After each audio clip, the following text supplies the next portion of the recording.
आपके साथ हाजिर हूं मैं कंचन। शुरुआत करेंगे बुलेटिन की। तो मुख्यमंत्री मनोहर लाल ने बतौर वित्त मंत्री विधानसभा में 2022 और 2023 का बजट पेश किया। बजट में हर वर्ग का ख्याल रखा गया। मुख्यमंत्री ने महिला दिवस के मौके पर हरियाणा की बेटी सुषमा स्वराज के नाम महिला पुरस्कार देने का ऐलान किया।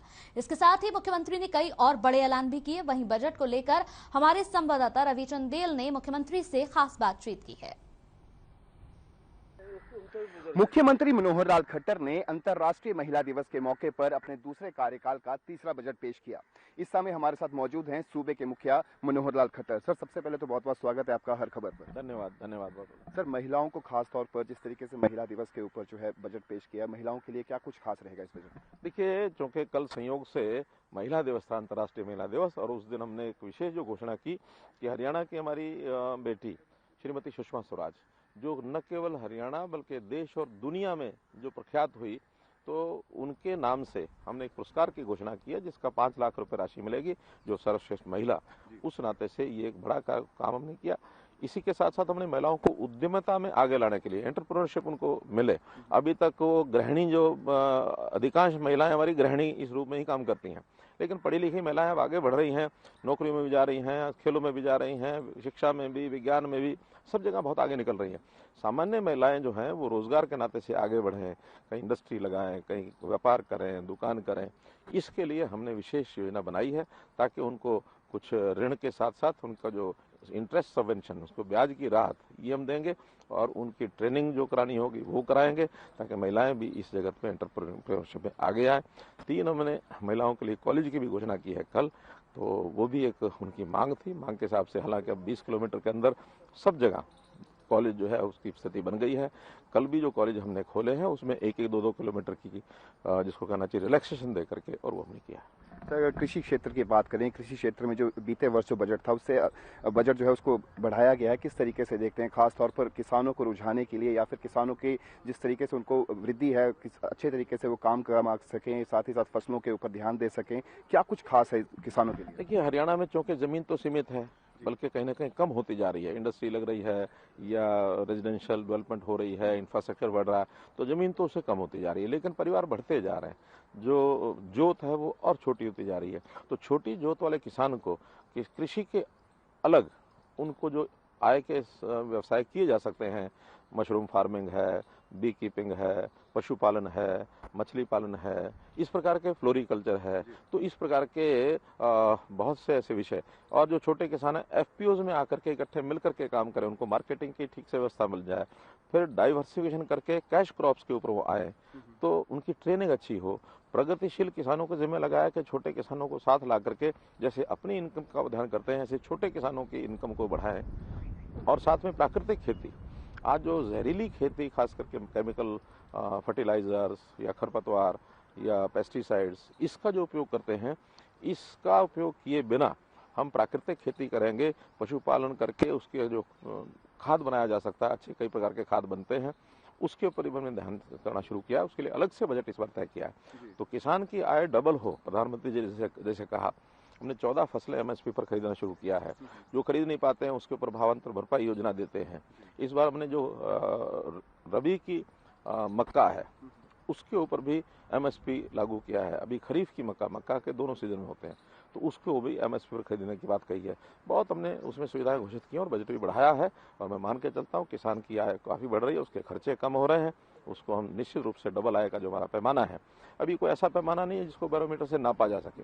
किसान खुशहाल हो जाए, किसान को ज्यादा कर्ज ना लेना पड़े, किसान अपनी घर की, परिवार की जो सामान्य आवश्यकता उसको पूरी कर सके, यही एक पैमाना है जिसको हम कह सकते हैं किसान खुशहाल है। कोरोना काल में जो है हेल्थ सेक्टर के इंफ्रास्ट्रक्चर को बढ़ाने की काफी ज्यादा कोशिशें की गई। मौजूदा समय में अगर बात करें हेल्थ सेक्टर की, तो क्या कुछ जो नई चीजें जो है, सौगात जो है प्रदेशवासियों को देखने को मिलेगी? देखिए, आपने बजट में देखा होगा कि हमने हर जिले में मेडिकल कॉलेज खोलना है, तो उसके लिए 4 जो जिले बचे हुए थे, पलवल है, फतेहाबाद है, चरखी दादरी है, पंचकुला है, इन चारों में मेडिकल कॉलेज खोलने की बात की है। जितने नए मेडिकल कॉलेज पहले घोषित हुए, अंडर कंस्ट्रक्शन है, ये नए, इन सब में नर्सिंग कॉलेज साथ में खुलेंगे, पैरामेडिक्स को ट्रेनिंग दी जाएगी, इंफ्रास्ट्रक्चर को तो आगे बढ़ाया ही जाएगा, पीएचसी और सीएचसी लेवल को भी, उसके लेवल को ऊंचा किया जाएगा, और साथ में आयुर्वेद को भी बढ़ावा देंगे, क्योंकि आयुर्वेद के अंदर जो व्यक्ति होता है उसकी इम्यूनिटी बढ़ती है, बीमारियां नहीं लगती हैं। खास करके कोरोना का पीरियड में देखा कि हर व्यक्ति जिसका फेफड़े कमजोर थे वो जो है ज़्यादा प्रभावित हुआ। तो ऐसे ही आयुर्वेद के माध्यम से कुछ चीज़ें हम अच्छी कर सकते हैं, लोगों का खान पान अच्छा हो, वेलनेस सेंटर्स खुले और उसके कारण से हमारा हेल्थ का बजट भी कम होगा। और ये प्राचीन पद्धति है, वो वेल टेस्टेड पद्धति है, इसको भी आगे बढ़ाएंगे। एलोपैथी और आयुर्वेद दोनों को मिला करके मिश्रित एक कोई ना कोई पद्धति बने जिसमें से हम आगे बढ़ाएं। सर, जल्द ही जो है अप्रैल के अंत में जो है नगर परिषद नगर पालिकाओं के चुनाव होने जा रहे हैं। इसके ऊपर जो है खासा फोकस जो है बजट के अंदर किया गया है। अगर हम बात करें नगर परिषद नगर पालिकाओं की, ग्राम पंचायतों की, उनको समृद्ध बनाने की कोशिश जो है वो काफी उसके ऊपर जो है फोकस किया गया है। ये बात तो ठीक है कि अभी जल्दी ही अर्बन लोकल बॉडीज के कुछ जगह के चुनाव है, लेकिन हम कभी भी अपने बजट को चुनाव केंद्रित कभी नहीं करते। हमारा बजट, पहला बजट था तब भी ऐसा ही था, दूसरा बजट तब भी ऐसा ही था, तीसरा भी और आगे भी ऐसे रहेंगे। ये चुनाव तो हर लेवल पर कहीं ना कहीं 6 महीने में, साल में आते ही आते रहते हैं। अभी अर्बन लोकल बॉडीज के हैं, फिर ग्रामीण क्षेत्र के होंगे, फिर 2-2.5 साल के बाद विधानसभा के, पहले 2 साल के बाद लोकसभा के आएंगे, फिर 2.5 साल के बाद विधानसभा के आएंगे और चुनाव में कभी कारपोरेशन के चुनाव आएंगे। तो चुनाव साल में कोई ना कोई आता रहता है। कभी भी हमने बजट को चुनाव को ध्यान में रख करके कभी नहीं किया। हाँ, जनहित में जो जरूरी है वो करेंगे और जब जनहित का काम करेंगे तो हर चुनाव में लाभ हमको मिलेगा ही। सर, बजट की बात करें तो विपक्ष जो है वो लगातार हमलावर बना हुआ है। उनका कहना है कि मनोहर सरकार जो है वो आगे दौड़ो और पीछे छोड़ो, इस नारे के साथ जो है वो बजट पेश कर रही है। जब विपक्ष के पास कहने को कुछ नहीं हो तो ऐसे लोकोक्तियां जो हैं और इस प्रकार के प्रोवर्ब वो बोलते रहते हैं। तो ये मैंने 2 दिन पहले ही बता दिया था कि मेरे बजट के भाषण के बाद विपक्ष क्या कहेगा, रटे रटाए वाक्य उनके पास पहले से तैयार हैं। बजट को पढ़ करके कभी वो बोलते नहीं है। अब यहाँ तक एक नेता ने बोल दिया कि SYL के लिए कुछ नहीं किया, जबकि SYL का 100 करोड़ रुपए का बजट आज भी तय है, 145 पेज के ऊपर वो लिखा हुआ है। बजट पढ़ा नहीं, आगे बोल दिया। उनका मेडिकल कॉलेज जो है, 4 मेडिकल कॉलेज 500 करोड़ में कैसे बनेंगे? मेडिकल कॉलेज बनने का कोई एक ही साल में नहीं बनते हैं, 3 महीने में तो उसकी DPR बनेगी, फिर उसके टेंडर होंगे, चलते चलते 3 साल के प्रोजेक्ट हैं और पहले साल में तो एक नॉमिनल राशि उसके लिए रखी जाती है। फिर भी टोटल मिलाकर के मेडिकल एजुकेशन की 14-1450 करोड़ रुपए की राशि हमने सुरक्षित रखी है। सर, एक अंतिम सवाल की कमेटी 8 कमेटियां जो हैं वो बनाई गई हैं विधानसभा के अंदर, लोकसभा की तर्ज पर, किस तरीके से देखते हैं, कितनी फायदेमंद रहेंगी? देखिए, जब सबका साथ सबका विकास की बात करते हैं तो इसमें सब लोगों से परामर्श लेना होता है। हमने इसके लिए जनता से, स्टेक होल्डर से, विपक्षी नेताओं से सबसे परामर्श किया और जैसे मैंने बताया 550 के लगभग सुझाव आए। बहुत से लोग, बहुत सुझाव हमने उसमें मान्य किए। फिर भी बजट की घोषणा होने के बाद उसमें भी जितने विधायक हैं उन सब की कमेटियां बना करके उनके सामने रखेंगे। अगर अच्छे सुझाव अब भी आते हैं, ये ठीक है, बजट का साइज यही रहेगा, लेकिन उसमें हेड्स बदलना है, प्रायोरिटीज बदलनी है, ये काम उनको दिया जाएगा। जो रिपोर्ट देंगे उसके बाद कितनी उसमें अच्छी हमको लगता है कि ये जनहित में और बदलाव किए जा सकते हैं तो उसे करेंगे। बहुत बहुत शुक्रिया सर। तो ये थे हमारे साथ सूबे के मुखिया मनोहर लाल खट्टर, जिन्होंने साफ लफ्जों में कहा कि सर्वांगीण विकास के लिए जो है इस बार का बजट जो है वो पेश किया गया है। साथ ही उन्होंने कहा कि विधानसभा के अंदर जो 8 कमेटियां गठित की गई हैं उसके प्रारूप को भी, जो वहां से जो सुझाव पेश लाए जाएंगे उनके ऊपर भी विचार विमर्श किया जाएगा। चंडीगढ़ से हर खबर हरियाणा के लिए रवि चंदेल के साथ कैमरा पर्सन किशन की रिपोर्ट।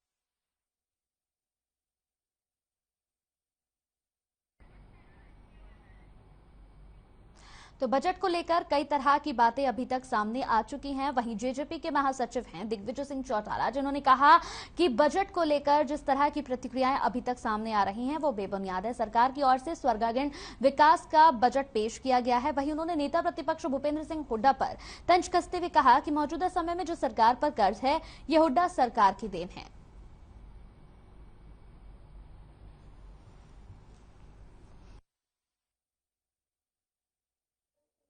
इसके साथ साथ जो बजट आया ये बड़ा फ्यूचरिस्टिक बजट है, प्रोग्रेसिव बजट है, प्रो डेवलपमेंट बजट है, युवाओं की सोच रखता है, स्किल डेवलपमेंट की सोच रखता है, महिलाओं को सशक्त बनाने की सोच रखता है।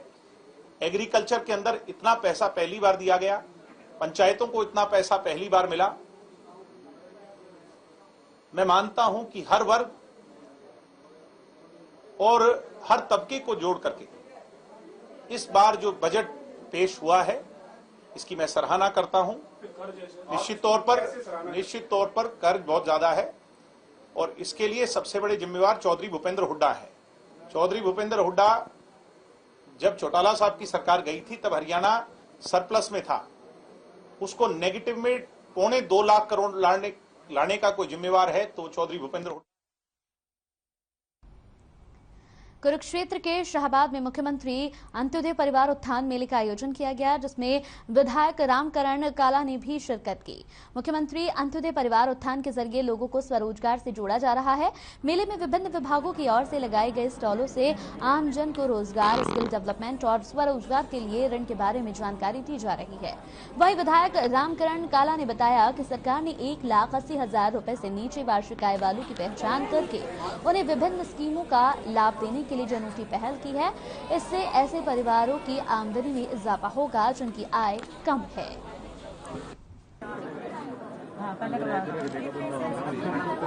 देखिए, आज उपमंडल शाहबाद में मुख्यमंत्री अंत्योदय परिवार उत्थान योजना के तहत मेले का आयोजन किया गया है। माननीय मुख्यमंत्री महोदय का स्वप्न है कि जो अंत्योदय परिवार है, बहुत गरीब परिवार हैं, उनकी वार्षिक आय 1,80,000 से ज्यादा जो है बढ़ाया जाए। इसी के लिए विभिन्न डिपार्टमेंटों ने अपनी स्कीम्स डिस्प्ले की हुई हैं। जो भी लाभार्थी आ रहे हैं उनको गाइड किया जा रहा है। हमारे जो मुख्यमंत्री मनोहर खट्टर जी और डिप्टी सीएम दूसरी चाला जी, हमारे एसडीएम साहब बैठे, सेक्रेटरी साहब और भी हमारे साथी बैठे हैं। तो मेले का हमारा योजना ये अभी जो 1,80,000 से जो जिसकी इनकम कम है, हर महकमा यहाँ आया है और मतलब हर पिछले महीना 2 महीने पहले मेरे ख्याल लगा था मेला। उस टाइम भी हमने जो जिसके पास कोई लेने वाला उसका जितना ही बना, चाहे कोई भैंस का लोन था, चाहे बकरी, कोई भी लोन ले सका किसी चीज का, जो हम अपनी आमदन बढ़ा सका। हमने कहा भी कोई भी डिपार्टमेंट, ये हरियाणा पिछड़ा वर्ग कल्याण निगम का बैनर है जो लगा हुआ, और ये मुख्यमंत्री अंत्योदय परिवार उत्थान योजना के अंतर्गत हम अपनी स्कीमों के बारे में बता रहे हैं लोगों को, और जिसमें हम पिछड़ा वर्ग के जो 36 जाति हैं, पिछड़ा वर्ग में आते हैं, उनको लोन देते हैं। इसके अलावा अल्पसंख्यक समुदाय में जो भी लोग हैं, जैसे कोई सिख है, मुस्लिम है, क्रिश्चियन, बुद्धिस्ट या जैनी, उनको भी हम लोन प्रोवाइड करते हैं। 50,000 से 1 लाख तक का लोन यहाँ पे दिया। ब्रेक के बाद स्वागत है आपका। तो इंद्री में राज्य प्रदूषण नियंत्रण बोर्ड ने 6 लेन एक्सप्रेस कंट्रोल्ड ग्रीनफील्ड हाईवे को लेकर बैठक की है। बैठक में इंद्री के अतिरिक्त उपायुक्त योगेश कुमार, एसडीएम सुमित सिहाग और प्रदूषण नियंत्रण बोर्ड के क्षेत्रीय अधिकारी शैलेंद्र कुमार मौजूद रहे। अधिकारियों समेत गांव के किसानों ने बैठक में यहां पर हिस्सा लिया। इस मौके पर किसान नरेश कुमार सहित कईयों ने प्रशासन के इस मीटिंग पर रोष जताया और कहा कि सरकार किसानों के साथ नाइंसाफी कर रही है। हम अपनी रोजी रोटी को ऐसे ही सरकार को नहीं सौंपेंगे।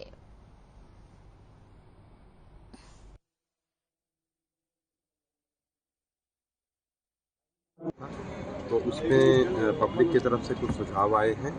जिनको जो पूरी हमारी प्रोसीडिंग है उसको हमने वीडियो रिकॉर्ड किया है, और ये एक मैंडेटरी भी है कि जब भी कोई लैंड एक्वायर की जाती है तो उसमें एक बार पब्लिक हियरिंग और क्लेम्स और ऑब्जेक्शन जरूर लिए जाते हैं। तो वो सुनने के लिए आज हम यहाँ एकत्रित हुए थे, जिसमें पोल्यूशन कंट्रोल बोर्ड से, हेल्थ से और NHAI के रिप्रेजेंटेटिव थे और SDM इंद्री थे, और माननीय DC साहब ने मुझे नियुक्त किया था कि वो अपना प्रतिनिधि बन के मैं यहाँ पे ये अटेंड करूँगा।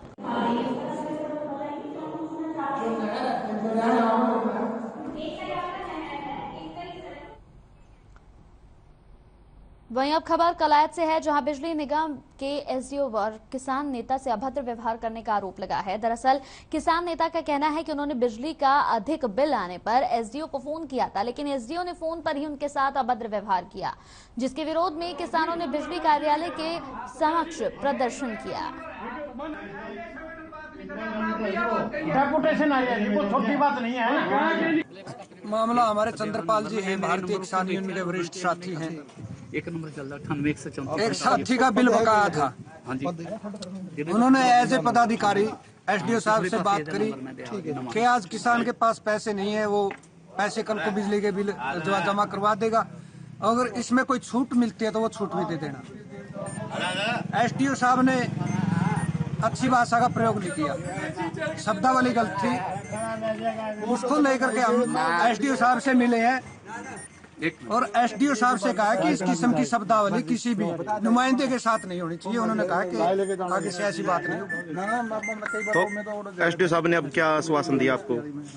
एसडीओ साहब ने कहा कि जो किसान समस्याएं लेकर के आएंगे, मजदूर समस्याएं लेकर के आएंगे, उनका निराकरण करें। ये थी मोस्टली कि जो अभी मीटर इनके उखाड़ रहे हैं हम लोग, बिल पेंडिंग है इनके लोगों के बहुत सारे, कई सालों से नहीं भरे हैं, तो हम तो रूल के अनुसार इनके मीटर उखाड़ रहे हैं। तो इनका वही है मुद्दा कि आप भाईचारे में हमको थोड़ा समय दे दीजिए, क्योंकि फाइनेंशियल ईयर खत्म होने वाला 31 मार्च तक हमें जितने भी हमारी क्यूमुलेटिव की रिपोर्ट जाएगी तो हमने उसमें जितनी भी डिफॉल्टिंग अमाउंट है वो नील करके भेजी। तो इसके लिए एक ये अभियान मोड में ऊपर आला अधिकारियों ने जो हमारे निर्देश दिए कि इनकी रिकवरी करवाने के लिए, तो उसी के तहत हम अपने प्रोसीजर में काम कर रहे हैं। तो हम ऑन द स्पॉट बिलिंग है, बिल जो है हम लोग साथ ही साथ ऑन द स्पॉट बिल निकाल के घरों में देते हैं। और रही बात जो आप कह रहे हैं खंभे इधर उधर गाड़ दिए जाते हैं, तो जिस समय एस्टिमेट बनता है उस समय खेत खाली होते हैं मान लो, और बाद में मान लो कि जब ठेकेदार काम करने जाता है उस समय ठेकेदार जो अपने किसान भाई हैं वो कहते हैं नहीं हमारे तो सिर्फ डोर पे खंभे काटो, आप खेत में बीच में नहीं काटने देंगे। तो ऑन द ग्राउंड थोड़ी सिचुएशन अलग होती है, कागजों में थोड़ी अलग होती है, तो वही बात है थोड़ा सा एडजस्ट करके। दिक्कत कहाँ ठेकेदार खड़े होकर उस समय मौके पे जैसे सलाह बनती है वैसे हम लोग काम करवाते हैं। तो अब अक्टूबर कनेक्शन कभी कंप्लीट हो ही नहीं पाएंगे अगर एग्जैक्टली 1-1 मीटर की मैं पैमाइश ऐसे करूँगा कि खंभा यहीं करना चाहिए, एक खेत इसका है एक खेत उसका है, तो दोनों का समझौता हो जाए, साथ में उन्होंने रहना हमेशा, मेरा लाइनमैन मेरा जी, थोड़ा टेक्निकल स्पेसिफिकेशन भी बनी रहे, उनका भाईचारा भी बना रहे, इसके हिसाब से काम। एसडीओ साहब, बात के किसान ने आप पर एक भद्र भाषा का आरोप लगाया है और आपसे बात भी है, वो मामला क्या था एसडीओ साहब? नहीं, ऐसा कभी नहीं हो सकता। मैं जब से कभी फोन पे हो या फिर सामने कोई भी आए, कंज्यूमर ओरिएंटेड मेरी हमेशा भाषा रहती है, फोन पे भी कभी हाँ जी के बिना मैं कभी बात नहीं करता, तो ऐसा नहीं हो सकता। मैं रूल्स के हिसाब से जवाब देता हूँ। अगर वो कहते हैं जी हमारा मीटर पाटने आ रखे हैं तो मैं उनसे ही कहता हूँ कि मीटर तो आपका पाटेगा क्योंकि आपने बिल नहीं भरा, रूल्स के हिसाब से बात करता हूँ। यह सूचन दिया कि जो भी आपकी समस्या है आगे भी आप मेरे पास कभी भी कोई भी समस्या हो, 1912 हमारा नंबर है, तो उसके अगर बिलिंग समस्या हो या फिर बिजली संबंधित कोई भी समस्या हो या फिर आप एप्लीकेशन लेके या फिर CGRS पोर्टल पे कभी भी कोई भी समस्या हो डाल दीजिए। अभी मैंने समस्या नोट करवाई यहाँ पर, तो इनका समाधान हम लोग करेंगे विदिन टाइम। भारतीय किसान यूनियन हर जोर जुल्म की टक्कर में क्या चीज डेपुटेशन आ रही है, वो छोटी बात नहीं। वही खबर अब कुरुक्षेत्र से है, जहां स्वास्थ्य विभाग की टीम ने लिंग जांच गिरोह का भांडाफोड़ किया, जिसमें 2 दलाल और एक झोला छाप डॉक्टर को 30,000 नकदी और 85 MTP किट्स के साथ यहां पर टीम ने पकड़ा है। साथ ही पुलिस को इसकी सूचना देते हुए जांच के यहां पर आदेश दे दिए गए, पुलिस के हवाले कर दिया गया।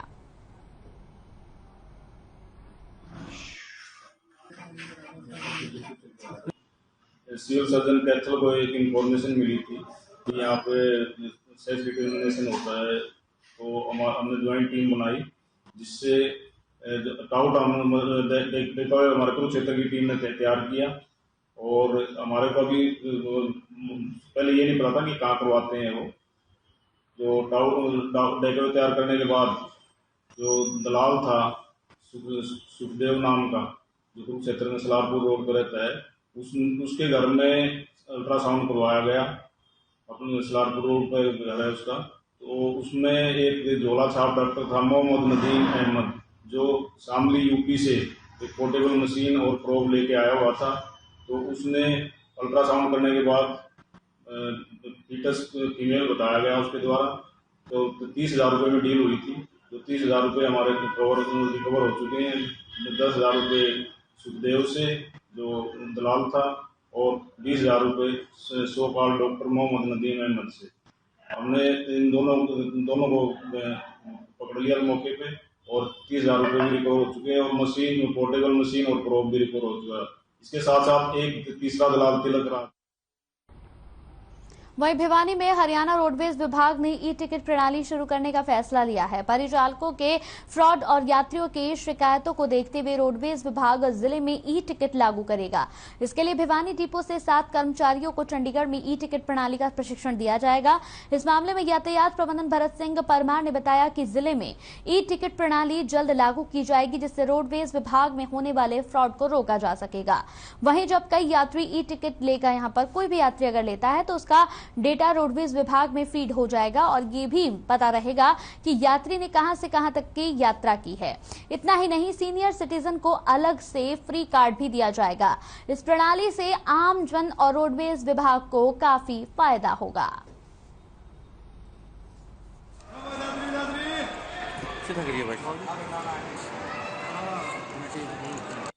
भिवानी डिपो से 7 कर्मचारी ई टिकटिंग के लिए ट्रेनिंग के लिए जा रहे हैं। 1 अप्रैल से जाएंगे वहां पे और इसके ई टिकटिंग के बारे में ट्रेनिंग लेके आएंगे। किस प्रकार काम करेंगे, किस प्रकार आमजन को फायदा होगा सर इसका? इससे देखिए, एक तो है ना, जो कई बार शिकायतें आती थी कंडक्टर द्वारा फ्रॉड की, टिकट ना देने की, और ये ऐसी समस्याएं सभी दूर होंगी। ई टिकटिंग के द्वारा एक निर्धारित टाइम और निर्धारित स्टॉप से पता चल सकेगा कि भाई कहाँ से बैठा है और कहाँ की टिकट इसने ली।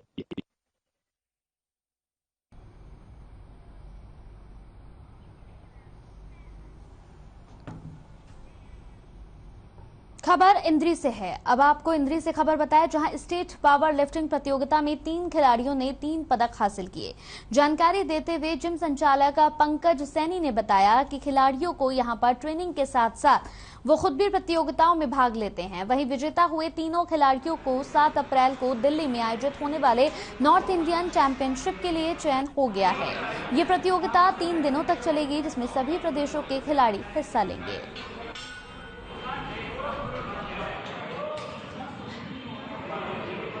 और 1 साल से पावर लिफ्टिंग की प्रैक्टिस कर रहे हैं यहाँ पे।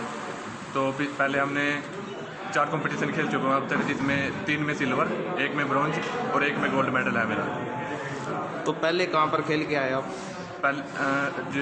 पिछले संडे कंपटीशन था जो ये करनाल में था, रामलीला ग्राउंड में, जहाँ डेड लिफ्ट में मैंने 200 kg वजन उठाकर गोल्ड मेडल हासिल किया। तो उससे पहले कहाँ पर गेम में? उससे पहले मुंदरी में कैथल में है जो, वहाँ हमारा कंपटीशन था जिसमें मेरा सिल्वर मेडल आया।